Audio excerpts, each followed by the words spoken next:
أعوذ بالله من الشيطان الرجيم.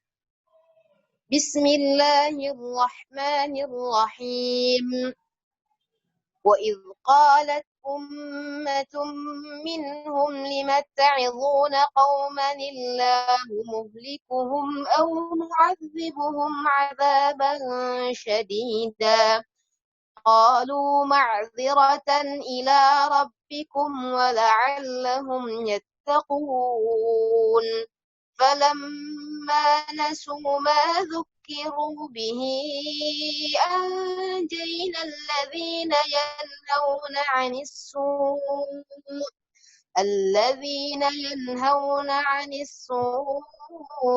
وأخذنا الذين ظلموا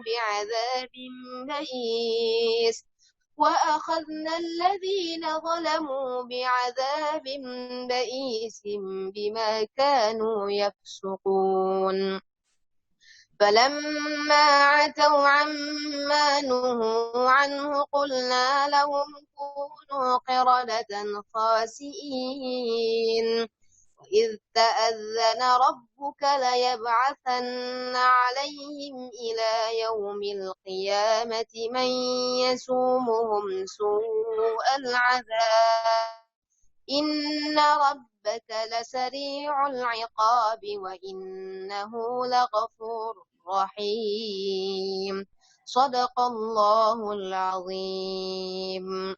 صدق الله العظيم وصدق رسوله الكريم ونحن على ذلك من الشاهدين والشاكرين. Assalamualaikum warahmatullahi wabarakatuh. Waalaikumsalam warahmatullahi wabarakatuh. Bismillah, alhamdulillah, wassalatu wassalamu ala rasulillah ma ba'du. Allahumma ftah qulubana kama فتحت لعبادك الصالحين. اللهم إنا نسألك خير هذا الليل وخير فيه وخير بعده ونعوذ بك من شر هذا الليل وشر ما فيه وخير بعده. Baik, Buya Kopri, ada Syekh Tilik nih, Syekh Rashid, dan teman-teman semua, para ustadz, para syekh, dan kawan-kawan semua, semoga Allah memberkahi kita semua, diterima puasanya. Sisa cuma beberapa waktu lagi ya. Tema kita apa, Ustaz? Karakteristik pola pikir seorang Muslim. Karakteristik baik. Karakteristik ini sebenarnya mudah untuk menurunkannya. Apa yang membuat seorang Muslim itu mempunyai karakter yang berbeda dengan non-Muslim ataupun orang yang Islam tapi masih kulit-kulitnya, itu nanti akan terlihat dari hadis yang sering kita bahas, yaitu hadis pertama di Sahih Muslim tentang Islam, Iman, Ihsan. Tapi kita nanti akan lihat dari penjelasan Imam Al-Ghazali, karena beliau punya kitab Al-Munqiz min Ad-Dhalal. Al-Munqiz min Ad-Dhalal itu boleh disebut cara Imam Al-Ghazali untuk memperbaiki karakter berpikir umat Islam yang tadinya sempat terjebak pada tabi'i, materialisme, juga teologis yang sangat teoritis, atau yang disebut fikih sentris. Fikih sentris itu dikit-dikit tanya hukum, dikit-dikit sunnah, dikit-dikit bid'ah. Ya. Jika ini terjadi, maka karakter seorang Muslim yang ideal itu tidak ada. Ya. Oleh karena itu, saya lihat di Masyaikh Al-Azhar, guru-gurunya Buya Kopri, membuat kitab judulnya Mausu'ah Tashih Al-Mafahim Wal-Afkar. Ya. Ini ada 3 jilid ini kitabnya. Ini mungkin updatean terbaru tim yang menulis, dan ini betul-betul menggambarkan karakter yang luar biasa. Saya ketika membaca itu antara ilmu fikih, akidah, dan ilmu kerohanian yang sekarang kita sebut tazkiyatun nafs atau tasawuf, itu betul-betul balance. Oke, sekarang kita coba lihat, karena beberapa kita tanya dalilnya apa Ustadz, ada apa Tuan gitu ya. Maka kita jawab, dalilnya adalah hadis pertama dalam Sahih Muslim ketika Nabi ditanya oleh seseorang yang orang itu adalah Jibril, apa itu Islam, apa itu iman, apa itu ihsan. Ya. Ada pertanyaan berikutnya itu tentang kiamat, kapan kiamat, itu juga karakter sebenarnya, tapi itu karakter plus. begitu juga kemudian tanda-tanda kiamat itu karakter plus. Ini nanti akan membedakan kita dengan orang-orang yang terlalu terburu-buru menentukan Dajjal keluar, Baiat Mahdi ya. Itu nanti di hadis ini juga. Karena misalnya kemarin juga dukhon ya, hadis tentang dukhon. Ternyata hadisnya palsu dan kita sudah lama tahu itu. Tapi ya mau gimana lagi? Ini zaman yusaddaqu fihal kazib. Ketika zaman sekarang orang-orang yang gemar hoax itu kan nama sekarang. Di dulu istilah ini adalah hadis maudhu. Hadis maudhu itu ya hoax. Dan saya curiga orang-orang yang mengkaji tentang gejala-gejala itu hari ini susah membedakan antara hadis sahih dan hadis yang hoax ya. Tapi kita tinggalkan dulu itu. Ketika Nabi ditanya apa itu Islam, jawaban beliau semuanya amal fisik, syahadat. Kemudian beliau menjawab sholat,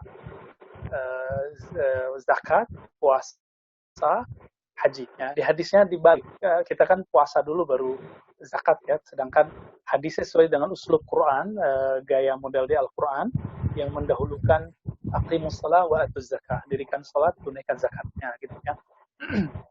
Kemudian teman-teman semua, ini melahirkan satu ilmu namanya ilmu fikih. Jadi ketika Nabi SAW menjawab apa itu Islam, beliau kemudian mengatakan Islam adalah kamu bersyahadat, kamu sholat, kamu zakat, kamu puasa, kamu haji. Semua itu adalah rangkaian amalan fisik. Sehingga pertanyaannya nanti sahkah, batalkah, bolehkah, haramkah, sunnahkah, bid'ahkah, gitu kata kuncinya. Maka hati-hati ketika belajar fikih. Fikih ini obat, kalau berlebihan dia jadi racun. Ilmu itu obat, kalau berlebihan jadi racun. Tapi kalau syariat, bedakan syariat dengan fikih. Syariat itu wahyu yang Allah turunkan yang bermuatan hukum, bermuatan akidah, bermuatan kerohanian.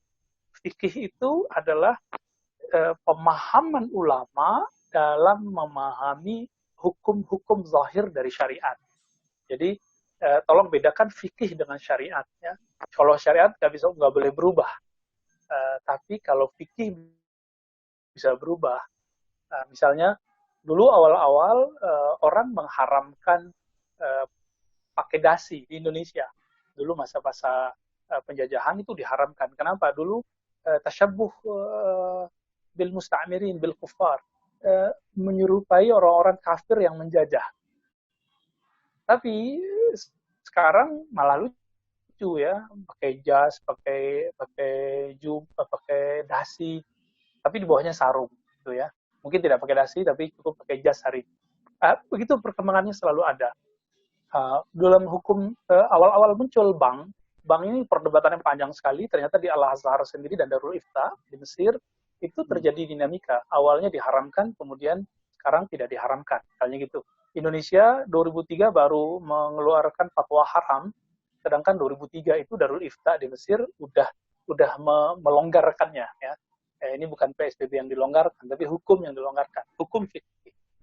Mereka sepakat riba itu haram, tapi mereka berbeda pendapat bunga bank itu haram atau tidak. Ini fikih ya. Saya nggak mau masuk ke sana, tapi sekedar menghantarkan kepada teman-teman beda antara fikih dengan syariat.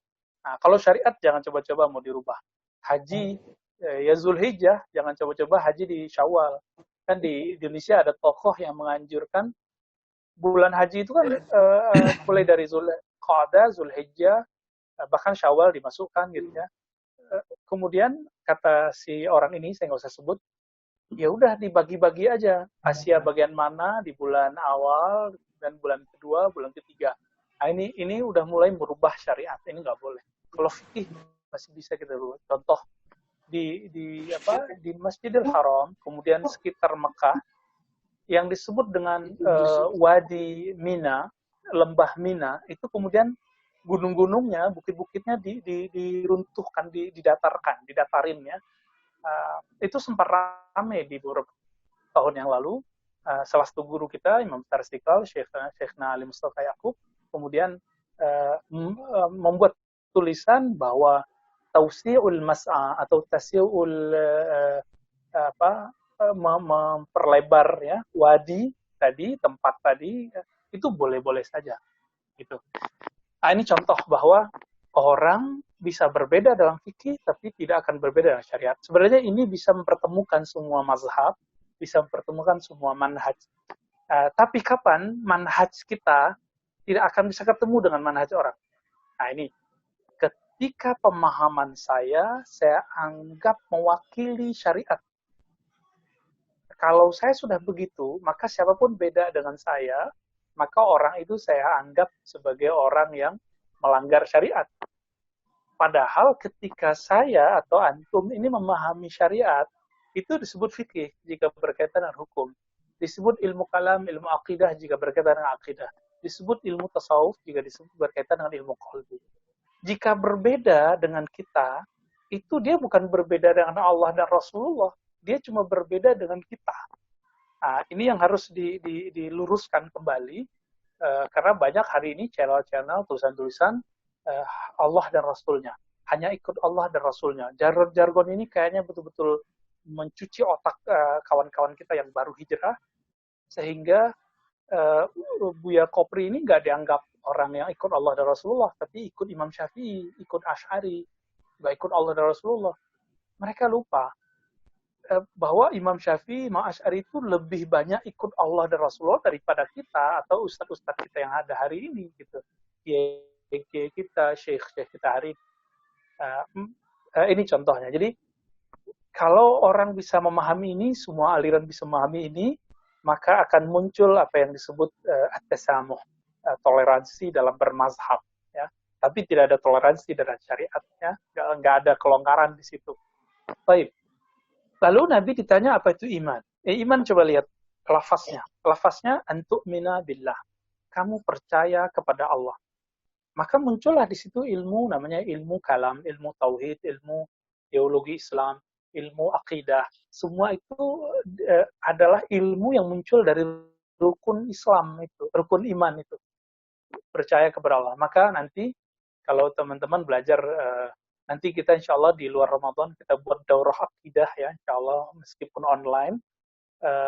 Bahwa ilmu akidah itu adalah ilmu pertama, jadi ada beberapa macam. Salah satu definisinya, ma'rifatu ma yajibu lillah wa ma yastahilu alaihi wa ma yajuzu alaihi.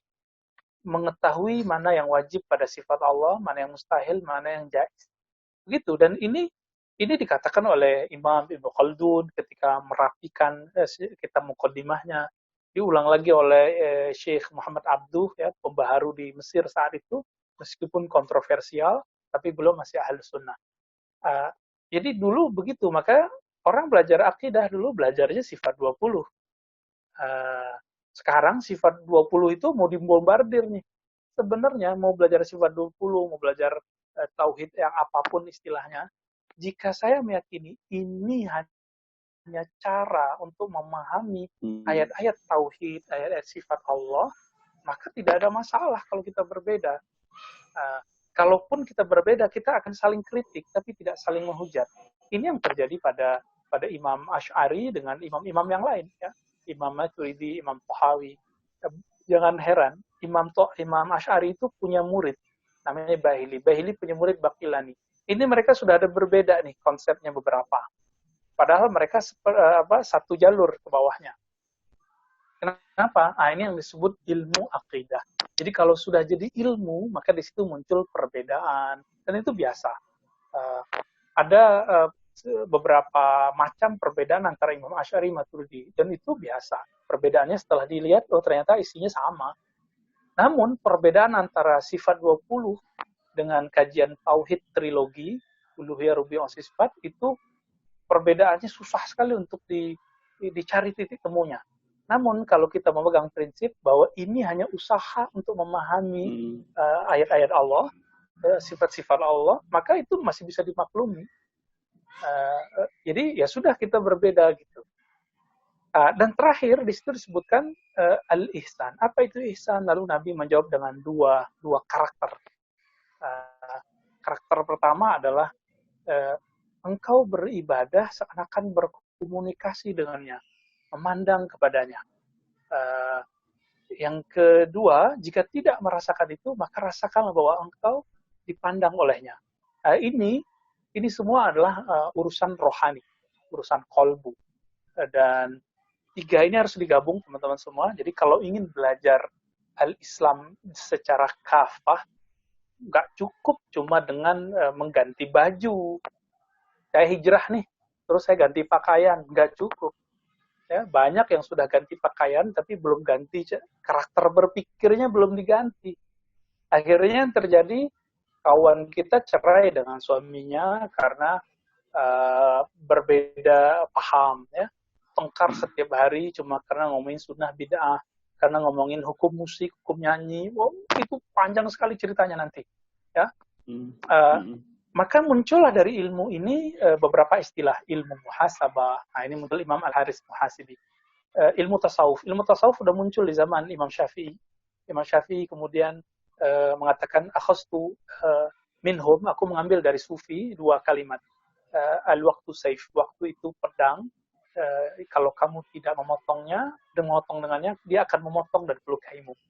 Kalimat ini bukan hadis, tapi kalimat yang dipakai oleh ulama-ulama sufi untuk menjaga setiap nafas mereka naik turun agar tetap bersama Allah Subhanahu wa Ta'ala. Jadi Imam Syafi'i yang berkembang di sosmed bahwa dia menyebut sufi itu dungu, itu kalimatnya belum selesai, itu dipotong, ya. Ilmu potong logi ini betul-betul berbahaya hari ini, ya, main potong-potong. Dan saya nggak tahu dosanya nanti gimana itu, ya, orang-orang yang memotong untuk keperluan dia, ya. Belum lama ini ada yang nanya, tapi saya lupa itu lewat apa sosmed, ya. Imam empat mazhab sepakat bahwa Allah di atas langit. Tuh. Giliran sesuai dengan pikiran dia, lalu dia ambil harfiah. Imam empat mazhab meyakini Allah di atas langit. Loh, apa hubungannya Imam mazhab dengan Allah di atas langit? Imam mazhab itu urusannya masalah hukum fikih. Nah, ini tanda kalau cara berpikirnya nggak matching, karena mengharamkan ilmu mantik. Maka kalau ingin jadi pemikir yang hebat, saran saya, kalau masih muda, ini ada adik kan, ada yang masih muda, kalau mas-mas, abang-abang, bapak-bapak ini mungkin nggak telat juga, ya, ada namanya ilmu mantik. Kalau mau nanti kita buat kajian khususnya, tapi ada kawan kita, junior kita, tapi ilmunya udah senior, Ustadz Zulfikar Harun, ya, tamat Madinah, tapi beliau talakinya sangat banyak. Ini pakar sekali dalam ilmu mantik. Beliau punya santri virtual, ya. Silakan nanti saya kasih kontaknya kalau mau di luar Ramadan, silakan ngaji kepada beliau. Ya, itu penting sekali. Dan ketika kita mengharamkan mantik ini, maka kita udah menggagalkan apa yang disebut gramatikal pikiran. Jadi kalau berbicara bahasa Arab, berbicara bahasa Indonesia, perlu ada kaedah bahasa Indonesia, kaedah bahasa Arab. Maka berbicara dalam konteks pemikiran ada yang disebut mantik. Jadi mantik itu gramatikal pikiran. Ya. Teman-teman semua, semoga ini nggak berat, ya. Saya yakin insya Allah ini tidak berat. Saya sudah coba pilih diksi kalimat yang mudah. Jadi kalau seorang Muslim dia ingin sempurna, udkhulu fis-silmi kafah, masuk Islamlah secara kafah, maka harus menguasai tiga hal ini. Satu tadi, al-Islam, yaitu fikih, maka nggak ada lagi cara untuk memahami hukum Islam kecuali bermazhab. Jadi bermazhab itu bukanlah mengikuti agama Syafi'i, agama Hanbali, agama Maliki, bukan. Tapi bermazhab itu adalah tangga untuk memahami syariat Allah yang telah dimudahkan susunannya oleh para imam-imam tadi. Dalam akidah, maka muncullah 3 periwayat akidah. Jadi, jika di fikih ada 4 periwayat tadi, sebenarnya itu periwayat pemahaman. Sedangkan dalam hadis ada periwayat hadis Bukhari Muslim, dalam ilmu akidah ada periwayat pemahaman akidah. Oleh karena itu, jika terjadi perbedaan antara ahli hadis dan ahli akidah dalam bab sifat Allah, maka yang didahulukan ahli akidah. Sebagaimana jika ahli hadis berbeda dengan ahli fikih dalam persoalan hukum Islam, maka yang didahulukan ahli hukum Islam, ahli fikih, ahli mazhab.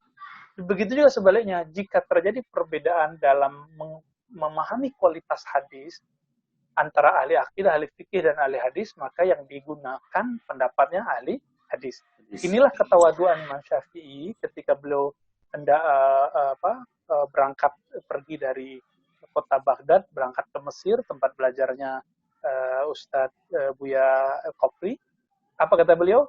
Ya ahlul hadis, ya Aba Abdillah, wa ya Abu Abdillah Ahmad bin Hanbal, antum ahlul hadis. Kalian ini antum ahlul hadis. Kalian ini ahli hadis ya.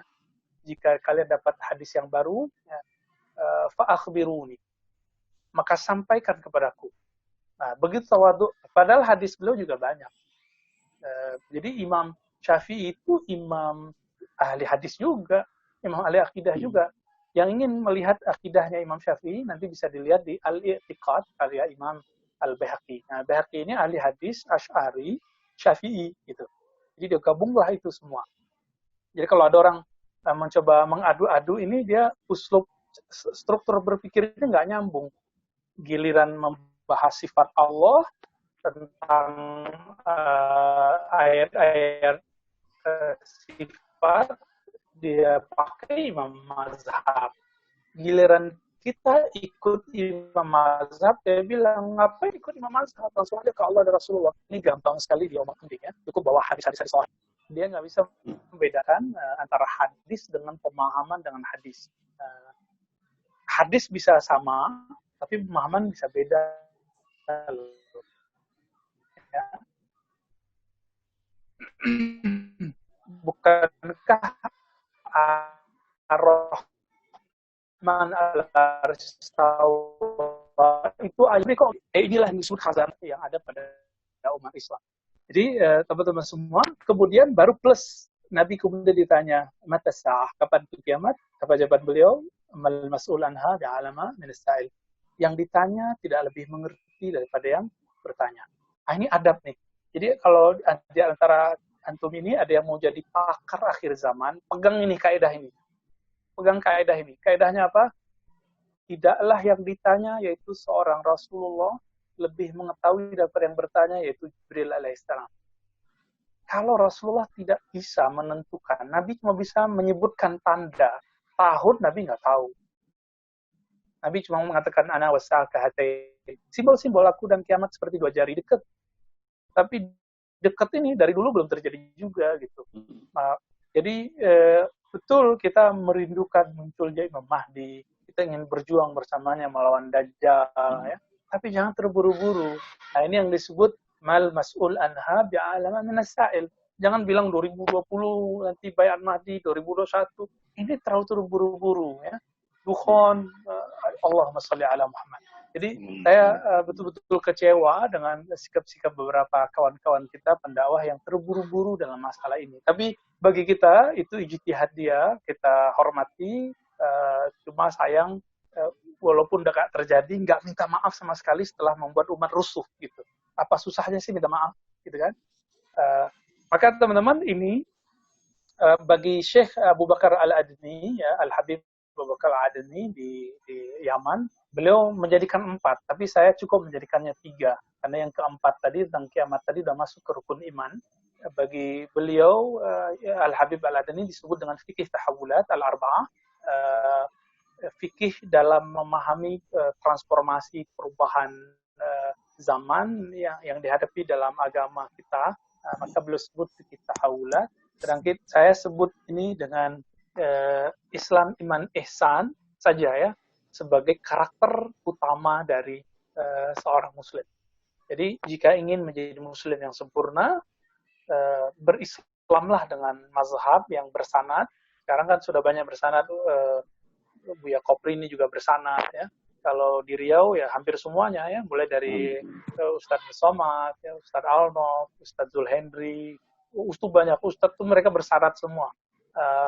Di Jakarta banyak sebenarnya para habaib ya, Habib Bindan itu apalagi, itu kakeknya Masya Allah sanadnya termasuk sangat dibanggakan oleh ulama kita dari dulu. Habib di Kuitang ya, atau pesantren-pesantren, atau misalnya dulu guru-guru Syekh Yasin namanya Buya Amsir, Saifuddin Amsir, guru kami. Juga ada guru kita yang masih hidup, kayak Marwazi, alhamdulillah. Banyak Dan semua pesantren di Jawa itu bersanad, minimal sanad pemikiran. Jadi bermazhablah dengan sanad, jangan cuma dikit-dikit postingan online. Jadi kan kalau orang debat sama kita, biasanya sekarang anak-anak muda itu ngeceknya pakai googling semua, mendebat Ustadz, mendebat Buya Kopri, tapi pakai link. Ini kan nggak level ya. Buya Kopri khatam kitab A, B, C, D, ini dia pakai kayak khataman link-link ya, ini aneh. Begitu juga ilmu akidah, dan kita sampai hari ini memberanikan diri setelah diperintah oleh guru-guru kita, udah kamu sebarkan sanad-sanad ini semua. Maka walaupun sanad kita tidak banyak, tapi cukuplah untuk zaman ini, maka kita tebar ini sanad akidah, ya, silsilah ilmu hadis, silsilah ilmu fiqih, silsilah Al-Quran. Sekarang bukan kita obral, tapi kita mulai transmisikan kembali, kita riwayatkan kembali, kita hidupkan kembali. Jadi teman-teman semua, jika ingin menjadi muslim yang sempurna, lakukan ini. Ya. Terakhir, kalau orang tidak sempurna, apa jadinya? Dia belajar fikih tapi tidak belajar akidah, tidak belajar tasawuf dengan baik. Maka nanti dia jadi ekstrim dan kaku. Makanya kalau ketemu teman, kok kaku ya, setelah dia hijrah kok jadi kaku? Berarti dia kajian hijrahnya orientasinya baru fikih. Jadi cirinya sering ngomong sunnah, bid'ah, boleh, tidak boleh. Ini bid'ah, ini tidak bid'ah, gitu ya. Kalau belajarnya fikih plus akidah, akidahnya mungkin akidah pakai trilogi, uluhiyah, rububiyah, asma sifat, ataupun pakai sifat 20, tapi tidak belajar tasawuf, ihsan. Apa yang terjadi? Orang ini cerdas, kritis, tapi nggak punya adab. Nah, coba mungkin saya lama mengalami itu ya, Buya Kopri pasti pernah mengalami, teman-teman yang belum belajar ilmu kolbu, kecerdasannya akan membuat sombong, membuat ingin mendebar. Jadi kalau ada orang ceramah itu yang ditunggu-tunggu salahnya, ditunggu di menit keberapa salahnya itu ntar dicatat gitu. Nah, jadi juri. Dan ini yang sering terjadi pada kami dulu ketika belajar ilmu akidah, ilmu filsafat bahkan, itu emang ingin cari kesalahan aja. Ya. Nanti di struktur berpikir di mana, struktur kalimat yang mana yang salah, nanti itu yang kita serang. Kalau mereka kemudian kelabakan, bahagianya bukan main. Jadi bahagianya ketika orang lain nggak bahagia. Nah ini kelemahan orang-orang yang belajar teori ilmu akidah, tapi tidak belajar ilmu tasawuf. Ya. Jadi, tapi kalau sebaliknya, belajar tasawuf nggak belajar akidah, jadi liberal, jadi semua agama sama. Nanti ada agama Pancasila, ini kan gawat. Ya. Karena ada pesantrennya itu ya. Ada yang buat agama, semua agama ada di pesantren itu. Kacau juga tuh. Bawa-bawa nama Hadratus Syekh Hasyim Asy'ari, tapi kemudian dia mengkhianati Syekh Hasyim Asy'ari. Syekh Hasyim Asy'ari telah mewariskan ini. Bayangkan, Syekh Hasyim Asy'ari menulis ini itu sebelum merdeka Indonesia. Islam, iman, ihsan, fikih, akidah, tasawuf. Itu udah ditulis. Sekarang tahun 2016, ulama Al-Azhar buat muktamar ulama Ahlus Sunnah di Chechnya, isinya sama. Antum bayangkan betapa ini yang kita sebut visioner. Jadi ulama kita ini udah visioner. Memang dari dulu udah begitu. Ini yang disebut karakter ideal dalam cara berpikir seorang muslim. Makanya mau gimana aja orang alim pesantren itu nggak akan bisa jadi ekstrim. Seharusnya kalau dia bersanad, kalau dia mau apapun yang dia kaji, dia akan tetap dalam koridor itu. Seharusnya ya. Begitu juga orang surau, orang Persatuan Tarbiyah Islamiyah. Kalau di Medan itu ada Wasiliyah, ya, Daya atau Al Khairat di Sulawesi, atau pengajian-pengajian zawiyah-zawiyah di Banjar, di Lombok, itu semuanya sama. Jadi kita udah survei, saya S2 kebetulan tentang akidah ulama-ulama di negeri kita sebelum abad 20, dan kita menemukan ajib semuanya sama. Akidah Ahlussunnah, berfikih 4 mazhab atau Syafi'i, dan bertasawuf. Nah, ini yang disebut ideal, inilah kemudian yang membuat Islam masuk ke negeri ini tanpa perlu perang, tanpa perlu tumpah darah. Saya bercita-cita ini bisa menjadi role model baru untuk mempengaruhi dunia secara umum, umat Islam secara khusus. Kalau nggak begini, ya kita akan kembali mundur lagi. Nah, ciri-ciri orang yang mundur itu ketika terjadi kesalahan, apa yang dia kemudian lakukan, mencari kambing hitam. Dan yang paling mudah di kambing hitam kan adalah orang yang paling banyak tidak bahas ini. Siapa? Kelompok sufi. Maka kalau dulu kita belajar sejarah kebudayaan Islam, sejarah Islam, itu penulis-penulisnya kita nggak tahu ya, dia ngerti sejarah apa enggak. Jadi dianggaplah sufi itu yang menyebabkan kemunduran umat Islam, ya. Padahal mereka lupa bahwa perdebatan fikih yang cuma kila kola itu juga menghabiskan waktu. Perkataan ahli kalam yang cuma fa'in kulta kulna itu juga bermasalah, ya. Jangan mencari kambing hitam. Jadi siapa yang masih mencoba mencari kambing hitam, menyalahkan ini, menyalahkan itu, tidak mengembalikan kesalahan itu kepada diri kita sendiri, orang-orang ini belum mempunyai karakter yang ideal dalam berpikir, terutama memahami sisi keislaman secara utuh. Kira-kira itu Buya Kopri, silakan kalau mau ada diskusi atau tanya jawab apa.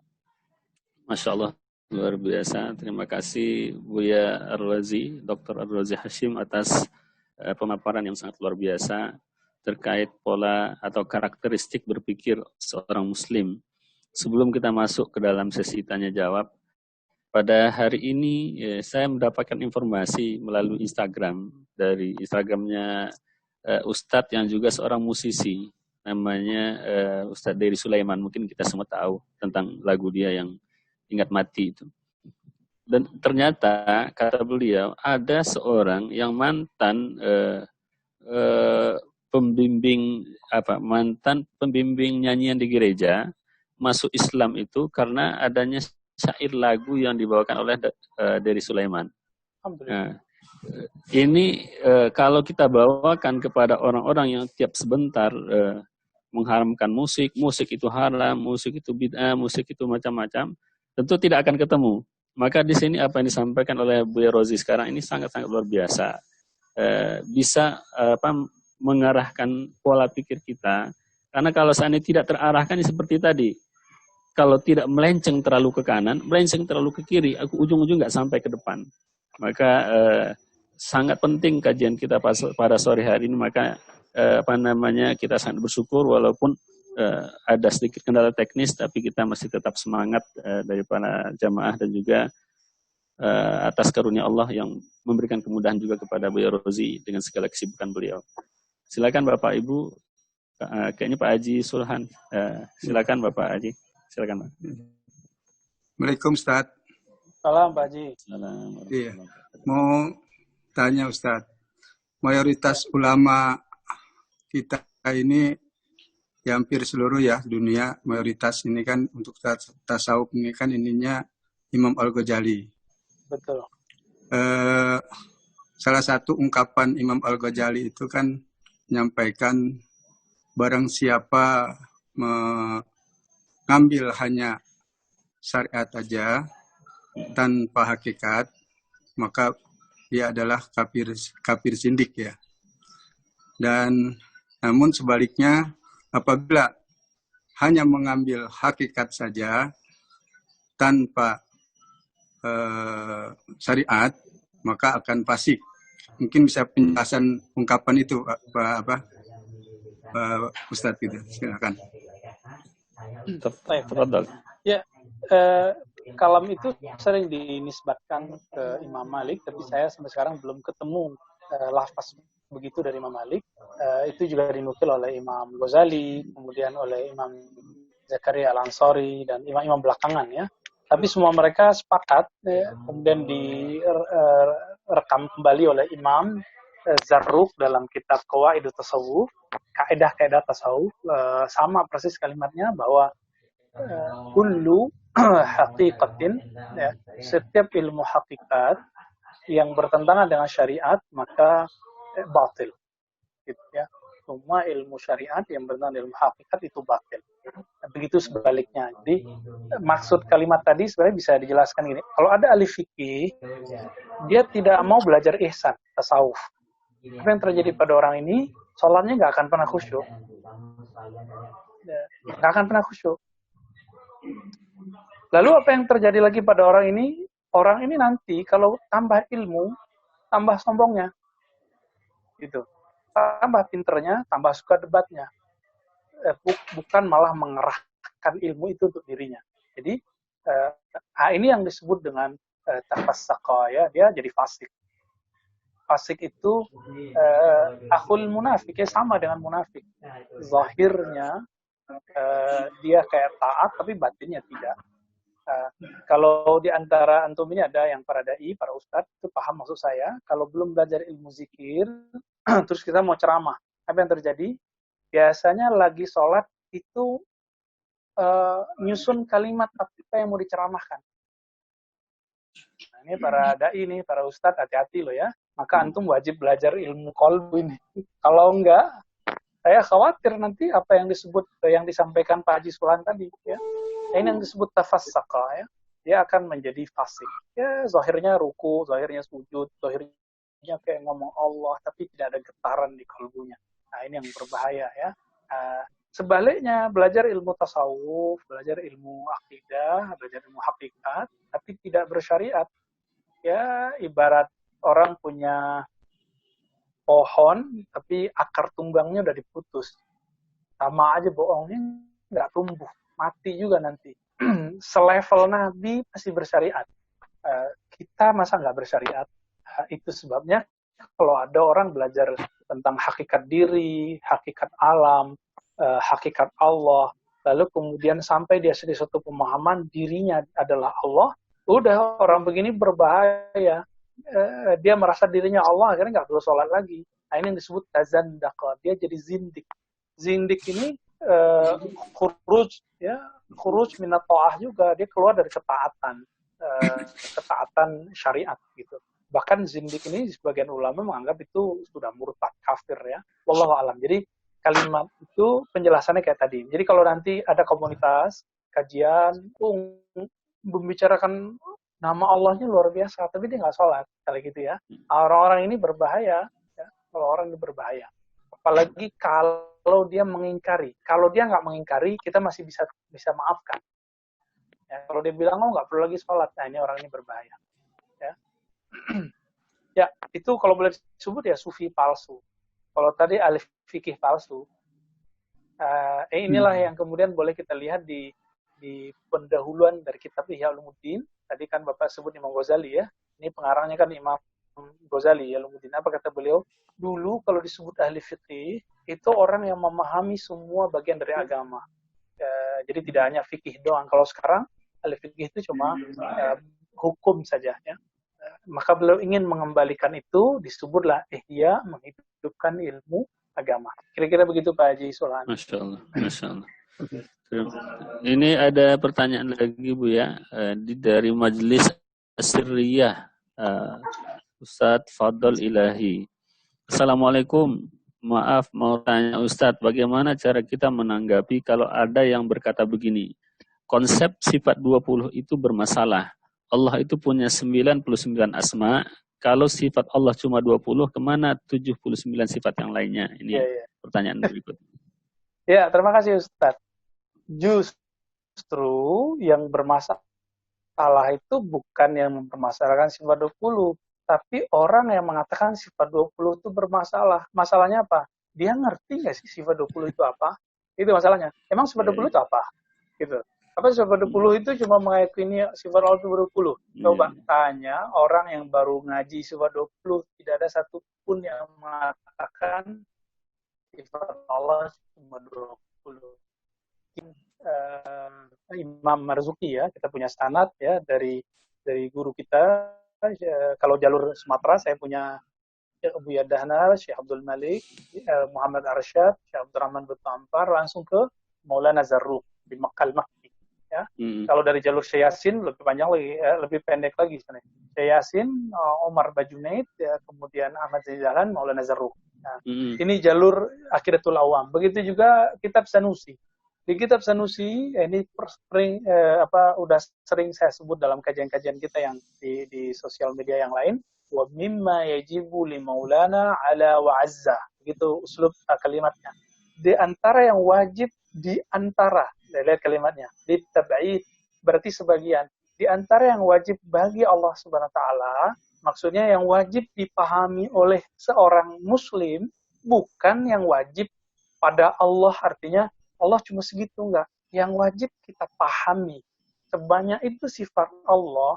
Coba antum melihat di Quran itu banyak sekali sifat nama lebih dari 99 malah. Tapi kemudian dirumuskan kemudian oleh Nabi jadi 99. Padahal nama Allah di Quran lebih dari 99. Ternyata maksudnya 99 itu adalah induk dari semuanya. Ya. Lalu 99 nama, tolong bedakan antara nama dan sifat. Nama itu Rahman Rahim. Rahman Rahim itu sifatnya apa? Itu nama. Sifatnya rahmah. Ya, jadi Rahman Rahim bukan sifat. Rahman Rahim itu asma. Sedangkan rahmah adalah sifatnya. Qadir itu nama sekaligus sifat.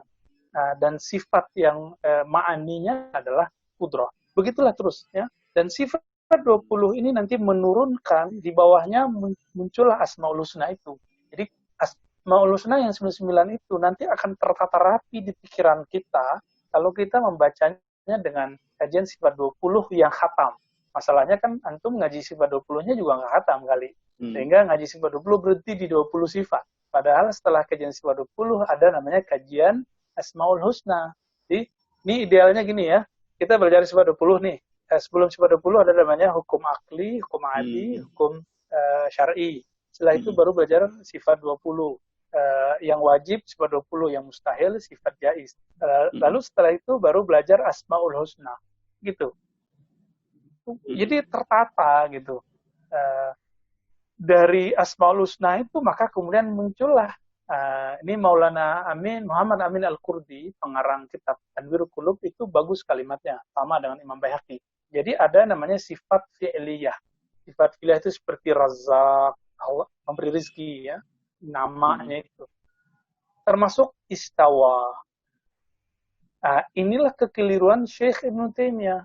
Dengan segala kecerdasan, kepintaran dan keimamannya, Ibn Taimiyah tidak memasukkan istawa ke sifat fi'il, sifat perbuatan. Dia masukkan ke sifat zat. Maka Ibn Taimiyah nulis berpuluh-puluh kali istawa bizatihi. Allah beristawa bersemayam dengan zat. Nah, ini keliru besar. Di Quran nggak ada kalimat zat. Kecuali alimum bidati sudur itu ada, ya, wa huwa ma'akum aina ma kuntum. Lalu yang benar apa? Istawa itu fiil, perbuatan. Maka ulama Ahlus Sunnah baik Asy'ariyah, Maturidiyah, Tahawiyah sepakat bahwa istawa sifatul fi'li.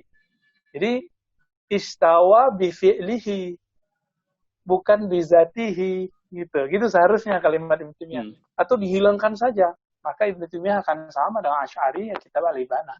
Ya, jadi jangan-jangan orang yang mengatakan sifat 20 bermasalah. Definisi dia tentang sifat 20 itu yang bermasalah. Sama seperti orang bilang bermazhab itu tidak boleh. Jangan-jangan pemikiran dia yang tidak tepat. Ya, nah, kira-kira seperti itu. Sama dengan orang mengatakan tasawuf itu zindik.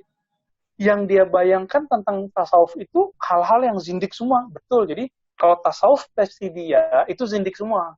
Tapi kalau tasawuf versi Al-Azhar, versi Buya Kopri, itu tidak zindik. Kenapa? Karena sesuai dengan syariat. Jadi, apa yang kita gambarkan di pikiran, jangan-jangan definisi itu belum cocok dengan definisi yang disepakati oleh ulama.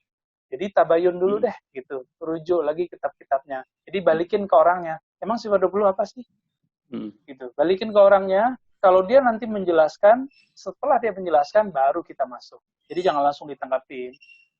Ya. Itu Ustaz ya. Pertanyaan lanjutan Bu ya. Ini Assalamualaikum warahmatullahi wabarakatuh.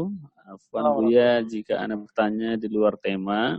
Yang pertama pertanyaannya, jika di dalam rumah tersebut hanya ibu dan anak, apa boleh anak tersebut menjadi khatib sholat id?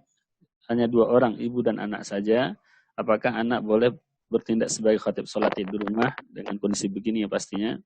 Yang kedua, zikir dan wirid yang cocok buat kami yang masih mulai suluk atau i'tikaf 40 hari Bu ya. Jadi 2 pertanyaan Bu ya.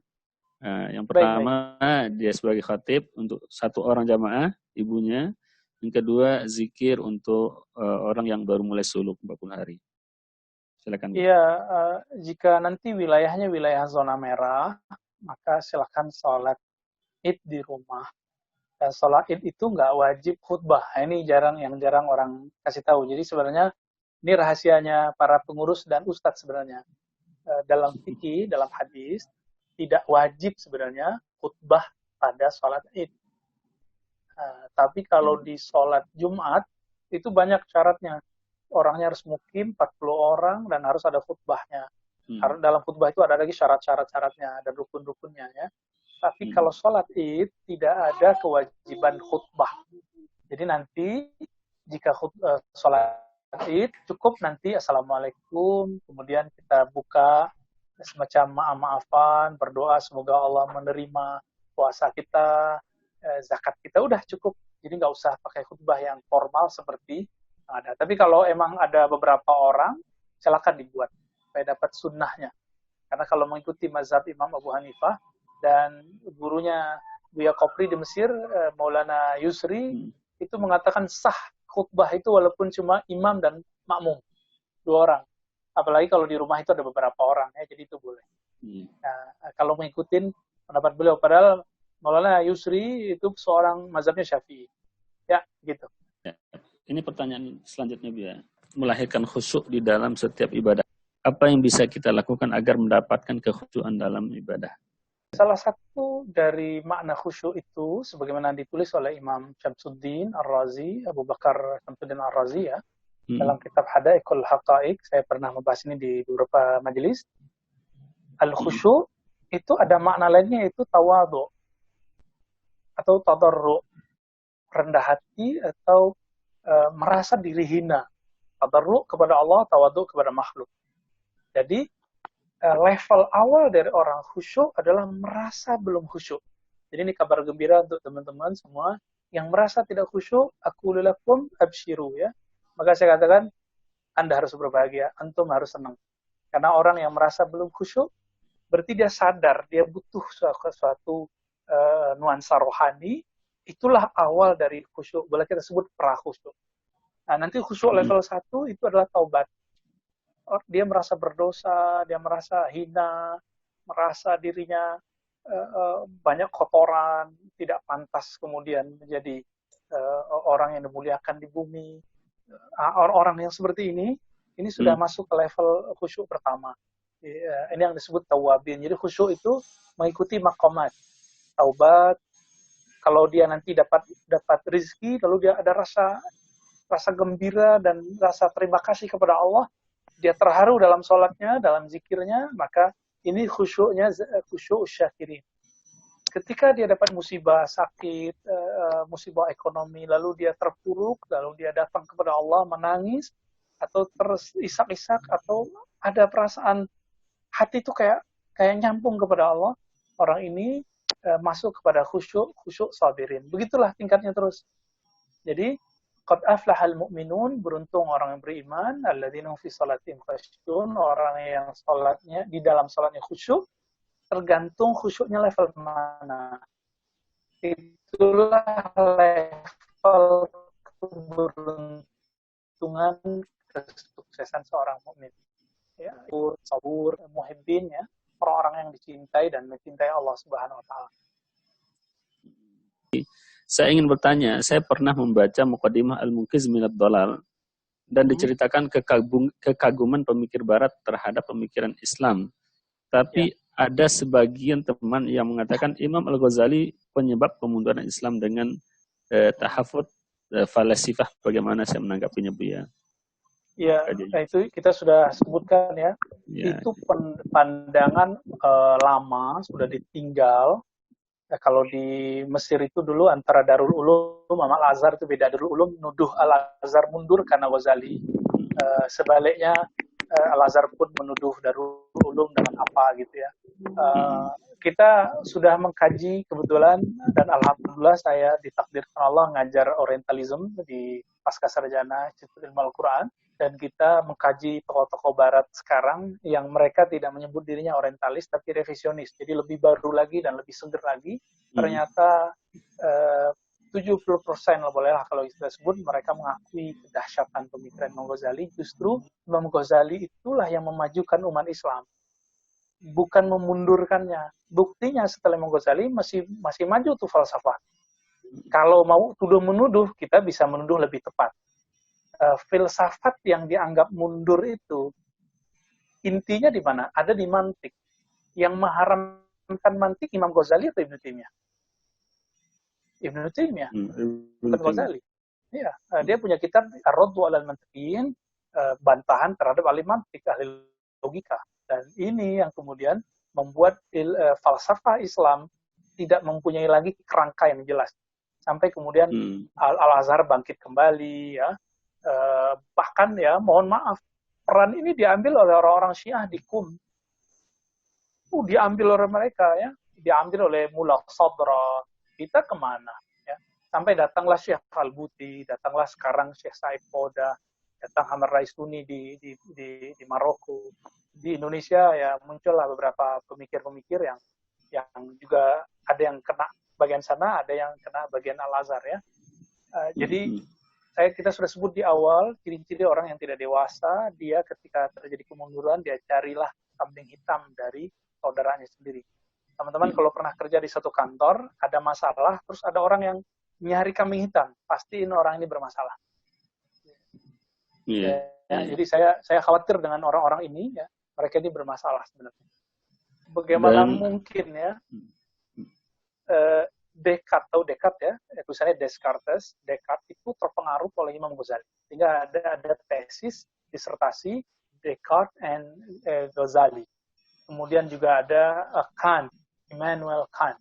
Itu juga pemikir barat yang terpengaruh oleh pemikiran Ghazali. Banyak sekali. Jadi eman sekali kalau ada orang bilang Ghazali yang menyebabkan kemunduran umatnya. Ya, salam. Bunyi pertanyaannya, Assalamualaikum Buya, apa makna dari istiqomah lebih tinggi daripada karomah? Oke, ya.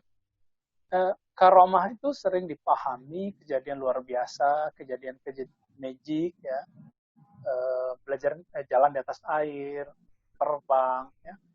Kalau kami dulu waktu kecil belajar ilmu debus, misalnya silat, tahan bacok, ya. Hal gini ini yang kemudian dianggap orang karomah. Atau misalnya kalau jalan dulu nyampe, teman-teman semua, kalau seandainya ini yang disebut karomah, maka burung lebih hebat dari kita karena dia terbang tiap hari, nggak perlu pakai zikir-zikir aneh-aneh. Ikan nyelam tiap hari sepanjang hidupnya, itu nggak disebut sakti, ya. Oleh karena itu Imam Abu Yazid Al-Bustami mengatakan, jika kamu lihat ada seorang yang jalan di atas air bisa terbang, jangan kamu kagumi sampai melihat taktidnya, kesetiaannya dengan Alkitab dan Sunnah, yaitu kepada ajaran Al-Sunnah wal Jamaah. Jadi karomah itu nggak ada apa-apanya dibanding istiqomah. Oleh karena itu, karomah yang berarti kejadian luar biasa, itu disebut dengan karomah nisdiyah, keramat yang tidak asli, dia cuma nisbi. Karomah yang hakiki adalah karomah istiqomah. Ketika biasanya orang tertidur, dia bisa istiqomah bangun. Orang biasanya nggak jujur, dia kemudian bisa jujur. Nah, ini yang lebih hebat. Ya, ini khorkul adah yang hakiki. Kan karomah itu artinya biasanya air itu menenggelamkan, api membakar. Ini orang ini nggak kebakar. Nah, di zaman sekarang biasanya orang ngeluh, dia nggak ngeluh. Biasanya orang maksiat, dia nggak maksiat. Nah, ini orang punya karomah hakiki. Nah, semoga kita sampai ke level itu. Satu pertanyaan lagi dari Ibu Tati. Assalamualaikum Buya, saya seorang istri yang sudah 5 tahun sebelum menikah sudah belajar tasawuf dengan berbaiat kepada mursyid tarekat. Sekarang ini saya berusaha pelan-pelan mendorong suami untuk bertarekat, tapi masih nggak ada respon. Dan sekarang suami ikut dalam jamaah tablik. Besok di hari akhir kedudukan kami bagaimana sebagai suami istri. Kalau pas ikut kajian di masjid itu kan beberapa kali disebutkan semoga kita jadi suami istri di dunia dan juga di surga. Jadi itu yang terakhir gitu. Ya. Perlu diketahui bahwa jamaah tabligh itu sebenarnya dibangun oleh sufi juga, yaitu Maulana Ilyas Al-Kadahlawi. Beliau bertarekat Naqsyabandi, Khisiyah, Qadiriyah, dan Suhrawardiyah. Namun beliau kemudian melihat sufi-sufi di zamannya lebih banyak nafsiyah, jadi sibuk hanya memperbaiki diri sendiri, tapi tidak kemudian men-share kebaikan-kebaikan itu ke orang. betul Imam Abdul Qadir Jilani mengatakan aslih nafsak summa aslih ghairak. Perbaiki dirimu dulu baru perbaiki orang lain. Artinya harus ada step gitu.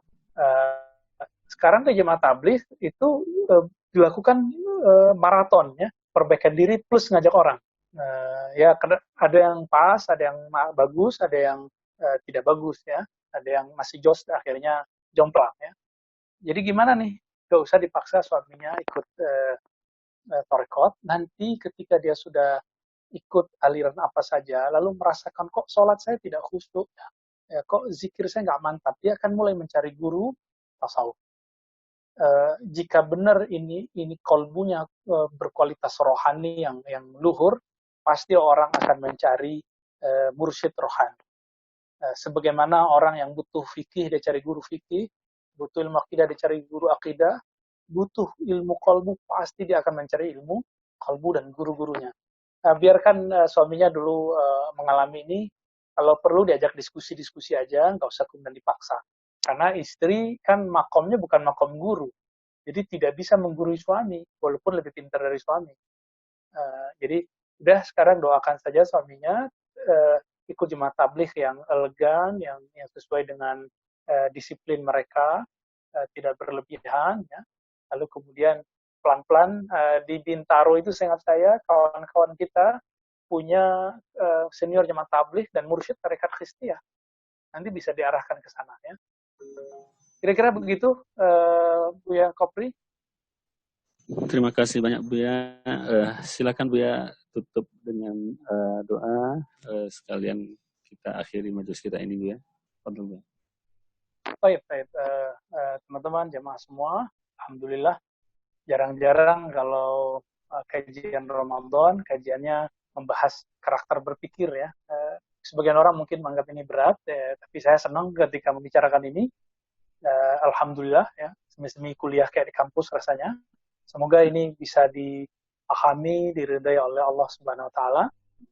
Kita meminta agar Allah dengan maafnya yang berlebih, kemuliaannya yang tercurah, menjodohkan kita dengan malam mulia, malam Lailatul Qadar. Allah muwafiqna bila Lailatul Qadar. Allah menja'alna mimman yuhibbak.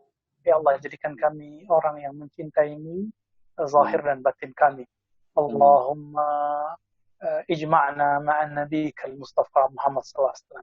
Ya Allah, dengan noda yang banyak di hati kami, tapi izinkan kami dapat syafaat Nabi-Mu, izinkan kami bersama Nabi-Mu di surga nanti. Al-mar'u ma'aman ahabba, Nabi-Mu mengatakan seseorang akan bersama yang dicintai. Saksikan ya Allah, inni uhibbuka ya Allah, innana nuhibbuka ya Allah, kami mencintaimu ya Allah, mencintai Rasul-Mu ya Allah. Allahumma salli ala Sayyidina Muhammad, ya Allah sampaikanlah salam rindu kami, salam cinta kami kepada Nabi Muhammad sallallahu alaihi wasallam. Rabbana atina fid dunya hasanah wa fil akhirati hasanah wa qina adzabannar. Wassallallahu ala Sayyidina Muhammad. Mohon maaf, semoga Allah terima puasa kita, qiyamul lail kita. Assalamualaikum warahmatullahi wabarakatuh.